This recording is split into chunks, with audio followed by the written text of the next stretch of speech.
On va commencer avec vous, Laura, pour mettre un petit coup de projecteur sur une fondation, la fondation La France s'engage, qui valorise, qui accompagne, j'allais dire, les bonnes actions, mais mieux que ça quand même. Oui, l'innovation sociale. Ouais. La France s'engage est née en 2016 sur une initiative de François Hollande. Elle fête ses 5 ans aujourd'hui.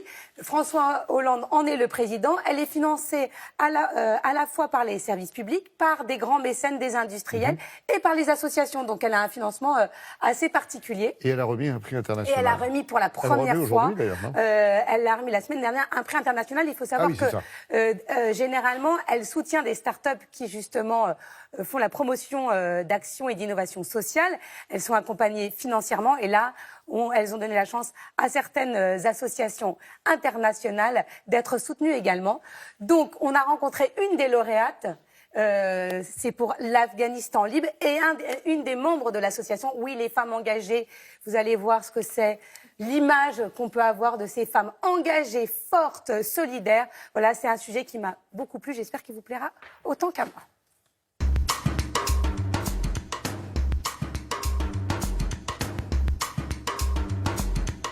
Qu'est-ce que la France s'engage ? La France s'engage, c'est un projet qui a 5 ans aujourd'hui et qui soutient l'innovation sociale dans toute la France et au-delà.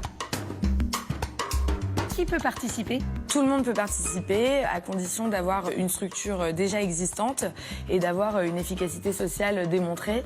On est la fondation de l'innovation sociale, mais par innovation, on n'entend pas de la technologie très assidue. On entend vraiment la petite différence qui va faire qu'on va être meilleur dans la façon d'aider les autres. Qu'est-ce que Afghanistan libre ? Afghanistan libre est une ONG que j'ai créée il y a 23 ans, qui s'occupe à la base de l'éducation et l'émancipation des femmes. Accès à l'éducation pour les femmes, c'est exactement la même urgence que l'accès aux soins et à l'alimentation de base.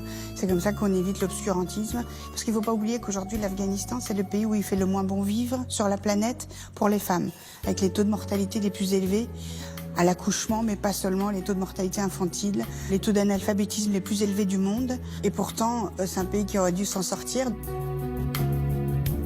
Et vous, quelle est votre histoire ? Pourquoi vous avez créé cette ONG ? À 11 ans, j'ai fui l'Afghanistan avec ma maman. On a été séparés sur le chemin de l'exil. Et donc, j'ai fui pendant 15 jours à pied seul avec un passeur, comme des millions de gens à l'époque et aujourd'hui, malheureusement encore. Ce qui fait que j'ai pu voir l'injustice de ce pays à travers ces montagnes, des villages détruits. Pourquoi on vient envahir comme ça un pays ? À 11 ans, quand vous prenez ça comme leçon de vie, je pense que c'est assez fort. D'abord, j'ai décidé que je survivrais, j'arriverais au bout de ces montagnes pour retrouver ma maman et ma famille. Je me suis retrouvée en France très peu de temps après.